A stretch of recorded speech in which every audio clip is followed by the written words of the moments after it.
Can you see my screen? Yep, we can see it now. Let me just briefly find my presenter view. All right. Good evening, Mr. Speaker, members of council. Thank you so much for having us tonight. My name is Kiana Simmons. I'm a project officer with the Green Municipal Fund at the Federation of Canadian Municipalities.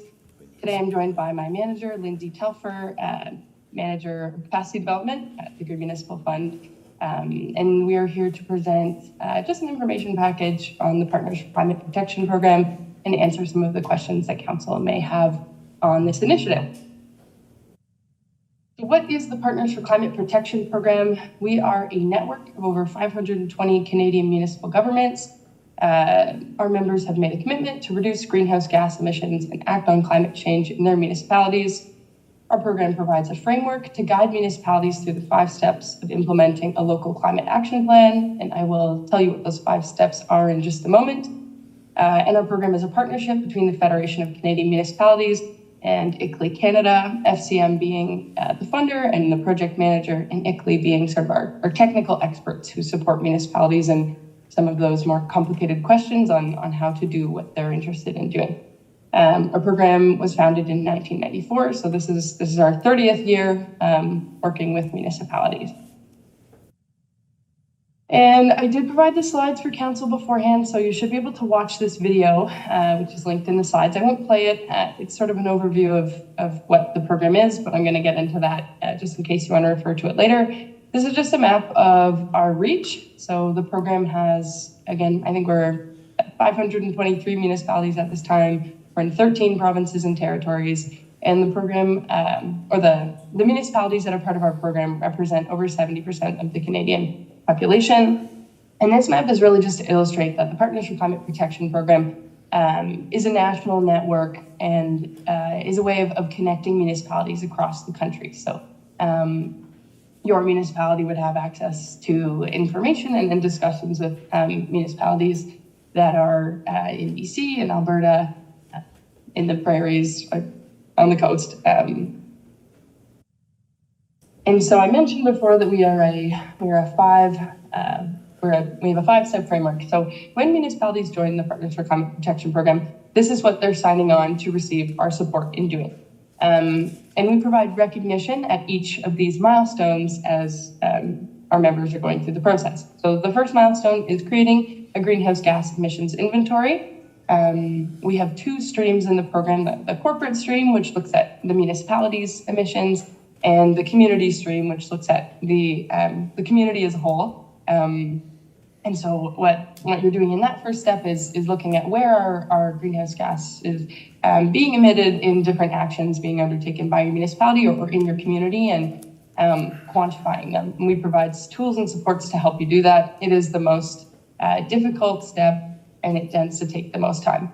Second milestone is setting a target, and that is an emissions reduction target. So once you've identified where those emissions are being created, you're looking at where can we reduce those, or where would we have the most impact if we had if we implement interventions. Milestone 3 is to develop a local climate action plan. And that is it's not prescribed by our program what that is.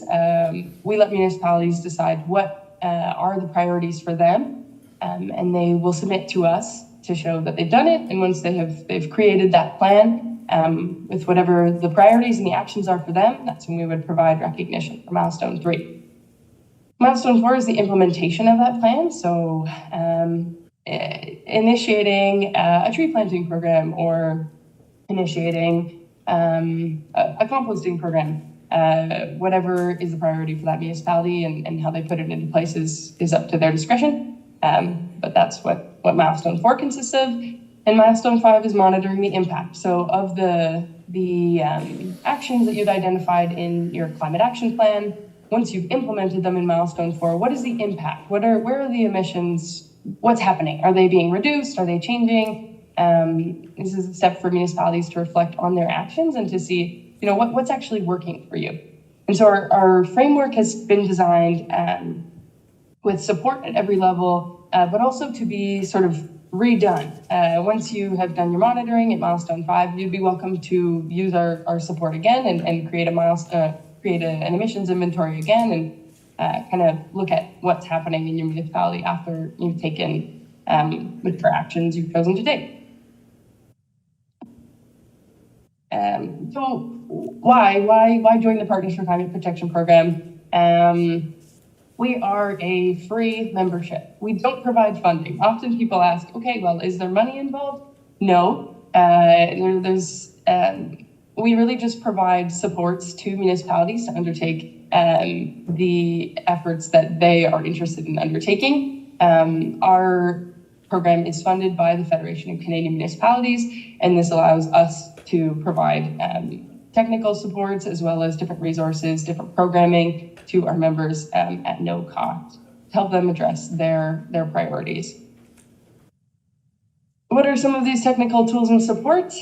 On the right, we have a little screenshot of what we call the PCP tool. This is kind of our most useful resource that our members have access to. It does two things. So the first, we have a tool that helps you calculate your greenhouse gas emissions to create that inventory. That first milestone that I mentioned, that is sort of the most time consuming and takes the most effort, we have a tool to help walk you through that. And it shows you where to look for the data when you're looking at quantifying greenhouse gas emissions from your landfill or from your municipal fleet. This tool will help you put those numbers in. It's got sort of the calculations embedded, and it helps especially small municipalities who don't have a lot of staff capacity or don't have consultant support, helps them to do this milestone by themselves. And then it's also a submission tool. So our members will submit their documentation for the recognition of the other milestones through the PCP tool. We also create different documents throughout the years. We have guidebooks, we do case studies, we try and focus on things that are of interest to our members, help kind of inspire, but also provide that technical information that they might need. Another big sort of component of our program is peer learning. And as I mentioned, being a national network, one of the benefits is that we try to connect municipalities from across the country. We do that in two ways. The first is through the PCP Hub. It is sort of like an online forum where members can ask questions. Hey, what's your municipality doing related to this problem? What are you doing with building retrofits? And people can pose questions. They can promote, events. There's a webinar that's on this really interesting topic. Maybe other members would like to join. It's kind of a place for municipalities to connect, and then for us to share information with the municipalities who are members, like the annual survey and new resources that come out.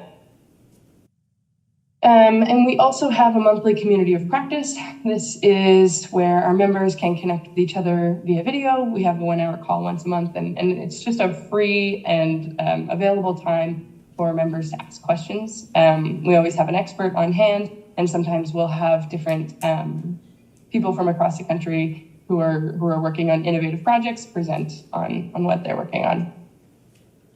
Another sort of informal but connection we have, obviously, we're funded by PCP is funded by the Green Municipal Fund. And so since we don't provide funding to members through the Partners for Climate Protection program, we try to connect our members with funding opportunities from the Green Municipal Fund. And so you can see here, these are some of the areas that the Green Municipal Fund provides grants and loans to municipalities.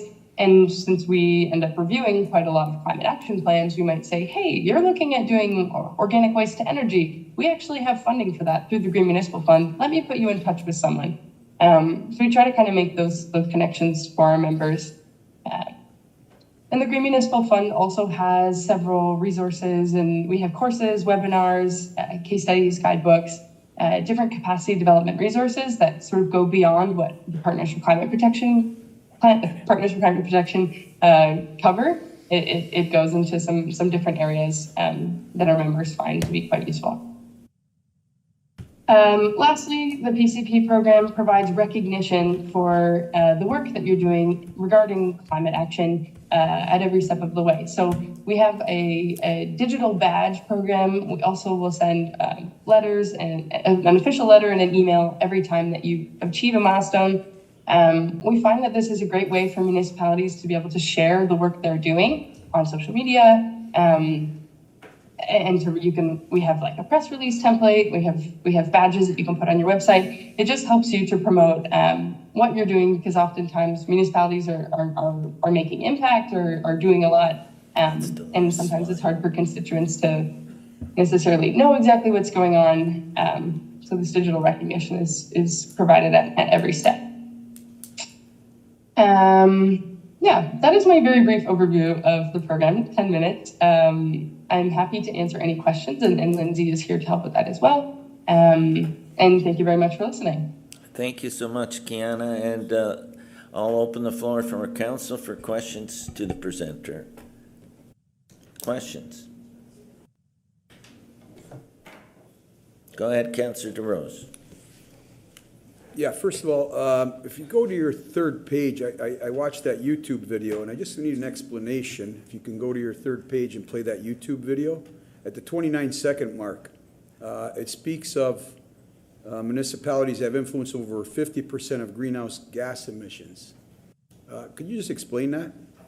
Clarify, please.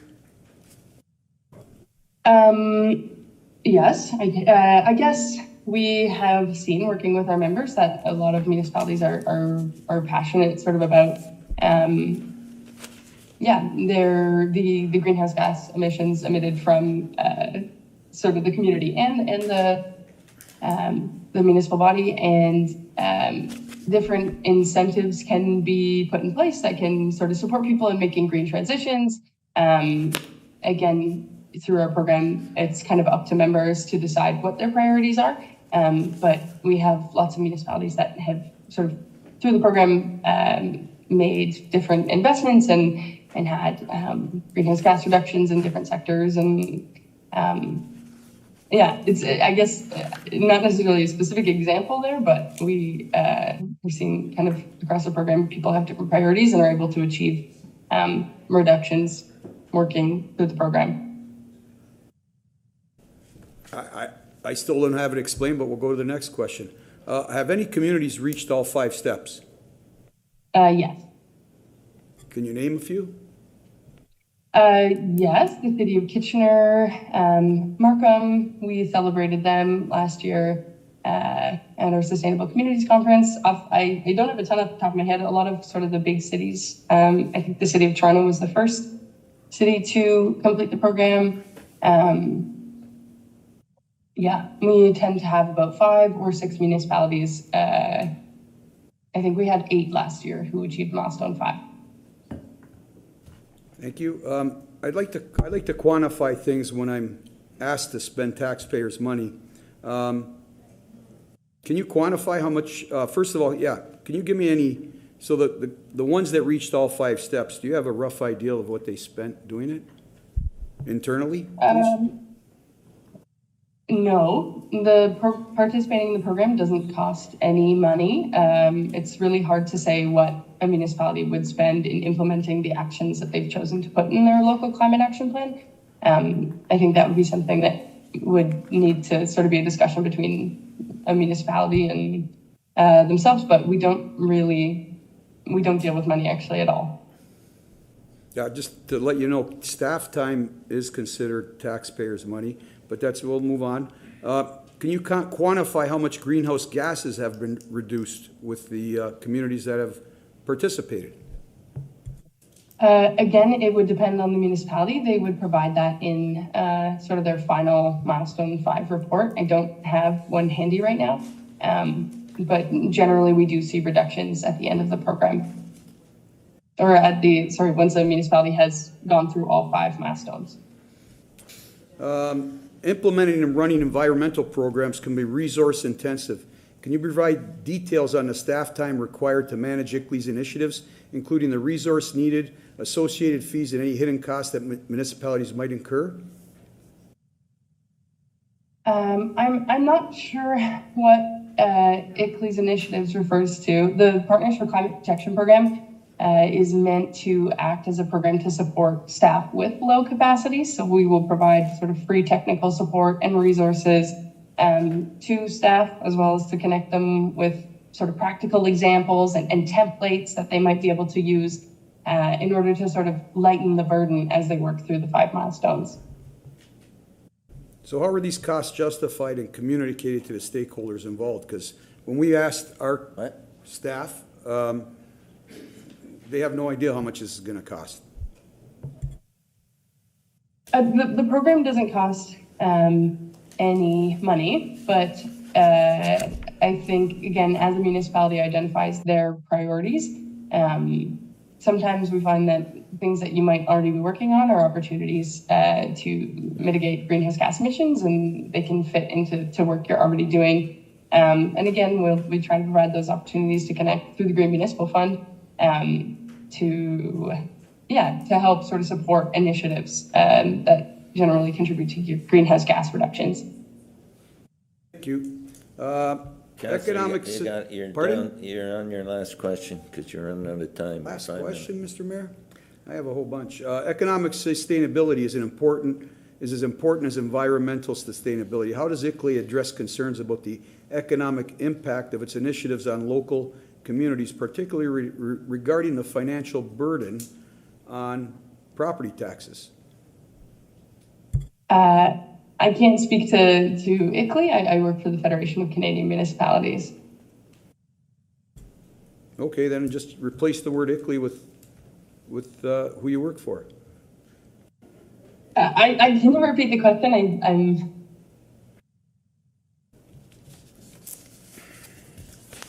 Okay. Can I ask one more question, Mr. Sorry, Mayor? Mr. Mayor, I'd recommend you move on. The councillor can have an additional 3 minutes once everyone else has had an Yeah. opportunity. Counselor Hanley, Thank are you. you up next? Go ahead. Here's my- Thank you, Mr. Mayor. So I would assume that we don't have actually anybody here from ICLEI, just from the Federation of Canadian Municipalities? yes. Okay. Can I ask you, first question would be, as a municipality, what are our legislated obligations in regards to greenhouse gas emissions? Truthfully, not something that we deal with as part of the program.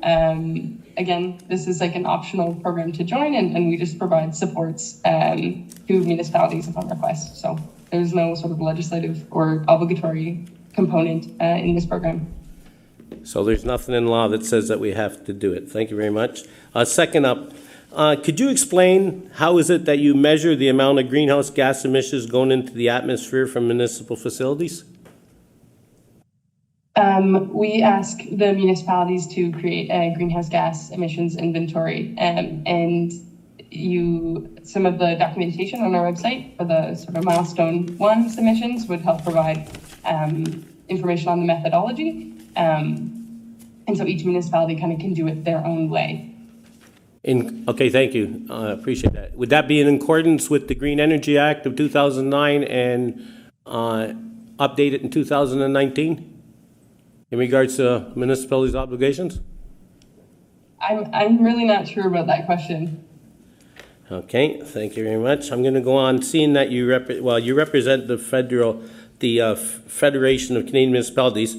Seeing you're here representing them, can I ask you why, as the Federation of Canadian Municipalities and the Government of Canada, that you would absolve yourselves from any liability in regards to municipalities implementing your ICLEI initiatives? Why do you absolve yourself from any liability? I might ask my manager, Lindsay Telford, to jump in on that one and see if we can get you an answer. I would like a little bit more clarification on the question. What exactly are you referring to with respect to absolving responsibility? Yeah, okay. Actually, in your PCP, Partners for Climate Protection website, there's a section there that says this project is carried out with the assistance from the Green Municipal Fund, a fund financed by the Government of Canada and administered by the Federation of Canadian Municipalities and ICLEI. Notwithstanding this support, the views expressed are the personal views of the authors, and ICLEI Canada, the Federation of Canadian Municipalities and the Government of Canada accept no responsibility for them. Can I ask why you have absolved yourself any liability in regards to us initiating this program? Why would you do that? I think because the priorities that each municipality sets within the scope of the program are their priorities. We are not prescribing those priorities, nor do we necessarily endorse all the priorities that all communities may in fact have in their priorities. They're very local. They're very they're developed by you for you, and so we are not We are not within the scope of the program dictating or prescribing the program focus for Thorold or for any other member for that matter. Okay, thank you for making that clear for me. One more quick one. Population growth and urbanization impact. There is concern among the taxpayers I talk with that with some substantiality programs to drive population growth away from smaller municipalities or urban areas. How would this impact the growth of small towns, rural landowners, and the cost of housing in urban areas? And I'm just going to expand on that. I asked that because when I look on ICLEI's website, and I know you don't represent ICLEI, and I wish they were here, is that it actually states not 5 milestones, it states 5 pathways. Can I ask why on the actual ICLEI website it states pathways, not framework? Because the pathways are low emission, nature-based, equitable, resilient, and circular development. I have concern with that. So why the difference? I think those might be outside the scope of the Partners for Climate Protection program. I think that might be sort of a discussing something else. Our milestones are very specific to what we do at the Partners for Climate Protection program, but those pathways might refer to a different initiative. Okay, through ICLEI. I just wish we had someone here from ICLEI as we had requested, Mr. Mayor, some of the representatives from the PCP or ICLEI, which I believe we don't have and still haven't had. Thank you very much. Just to jump in there, we are representing the Partners for Climate Protection program. ICLEI is its own individual organization, as is the Green Municipal Fund and the Federation of Canadian Municipalities. And the Partners for Climate Protection program is a joint initiative that we are implementing together. It itself is an individualized program as well and does not represent the full scope of either of the partners, but where we come together in connection and in unison. Thank you. Okay, thank you. Then that tells me then this is actually a government-funded program and administered by the government, not by ICLEI. Is that what you're saying? We are not a representative of the federal government, but the Federation of Canadian Municipalities and the Green Municipal Fund does receive federal funding. Okay, thank you. Does anyone else have questions? Any other members of council? Go ahead, Councillor O'Hare. Thank you, Mr. Mayor. Through you to Kiana. Kiana, you spoke about milestone 1 taking the most time. I know this is a difficult question to answer, but can you give an approximate time frame of what a municipality the size of ours, let's say 30,000 residents, how long it might take to complete that milestone 1? Are we talking 1 year or 5 years? So just I'd like to hear your insight on that. Yeah, it's not necessarily dependent on the size of your municipality, but the data you have available. And so we find sometimes with smaller municipalities, and we have many municipalities much smaller than yours that have worked through the milestones.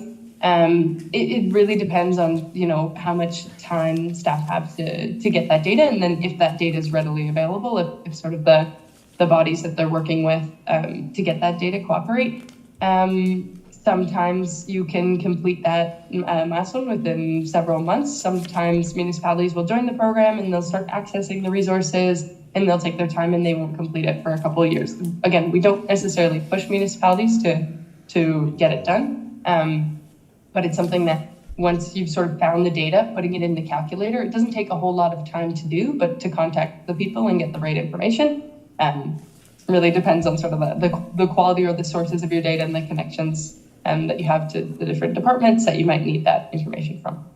So what I'm hearing is that there's no specific time frame, so that if we should take a little bit longer to complete something, that's fine. We work at our own pace. Absolutely. Okay, great, thank you. I wanted to ask, how easily accessible is the someone from the PCP organization? How accessible are they to reach, to answer questions, to support the work that's being done at our municipality? Mm-hmm. Yeah, and you'll see, I'm going to pull up sort of the last slide.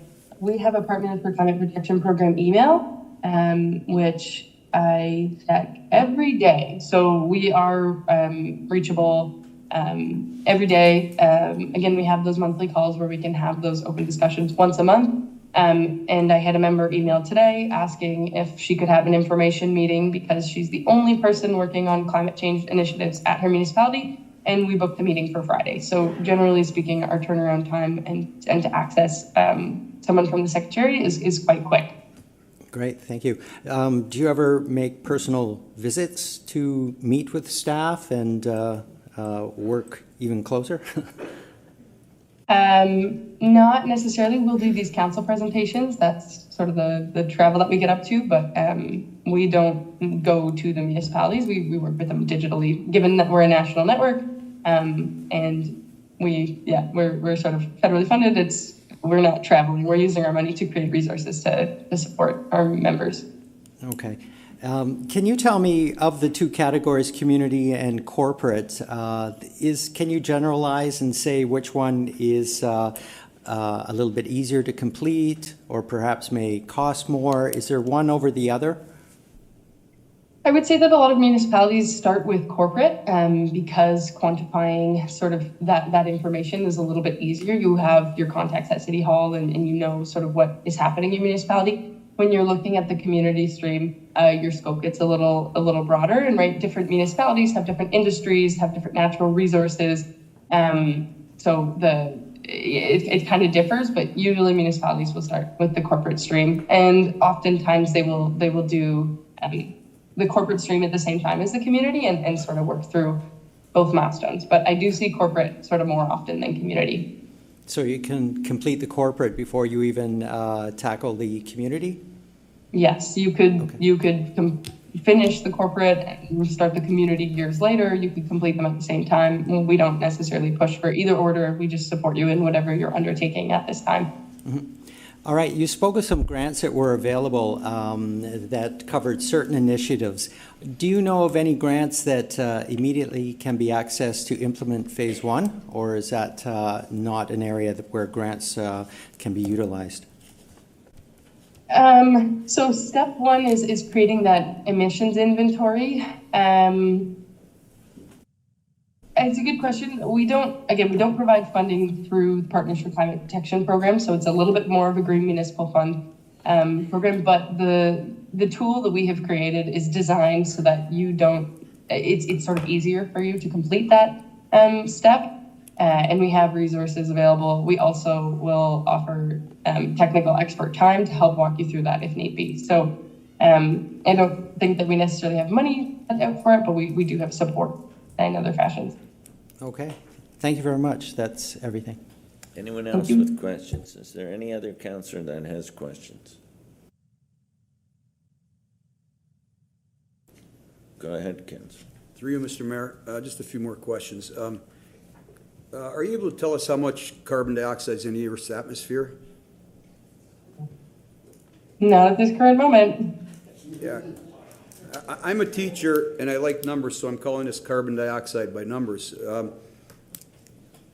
It's approximately 420 parts per million, or 0.42%, 0.42 of 1% of all the gases in the atmosphere. How much of that carbon dioxide do you think comes from natural sources like decayed animal and plant material? Seems outside the scope of my presentation today.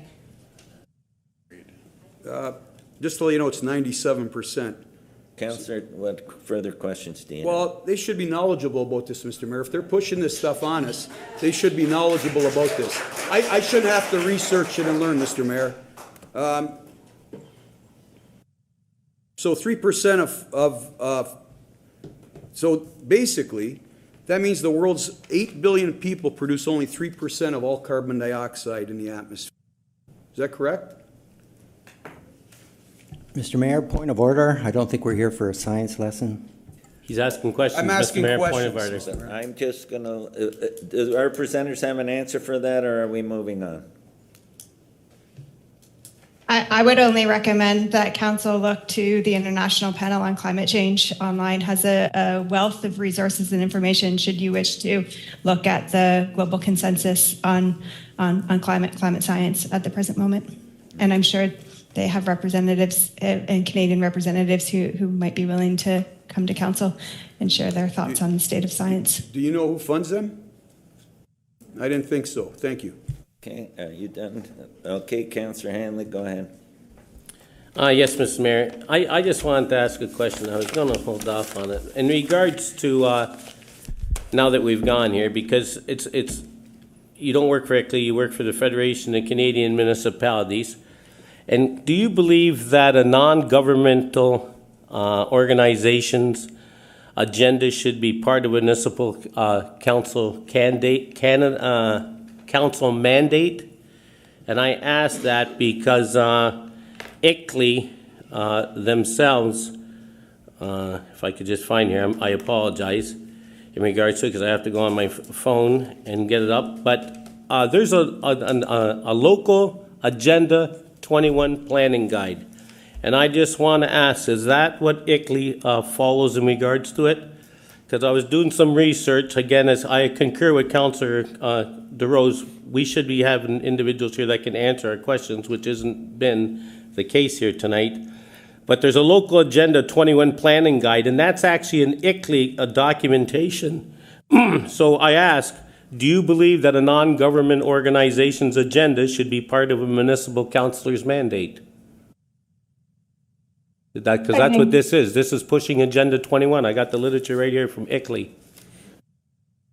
The Partners for Climate Protection program is designed to help support municipalities in their climate action that they choose to undertake. We have nothing mandated through the program. We don't force municipalities to do anything. We really are just here to offer support. Okay, but your belief is to implement Agenda 21. Thank you very much. Thank you. Is there any further questions for the presenters? Seeing none, Kayana and Lindsay, I want to thank you for your presentation. Thank you very much. Thank you. Up next, we have another presentation on the Thorold Museum, and I'll call Malcolm Woodhouse, President of Thorold Museum Board, for a presentation respecting the Thorold Museum. Welcome, Malcolm. Thank you, Mr. Mayor, members of council. That was very interesting. I'd like to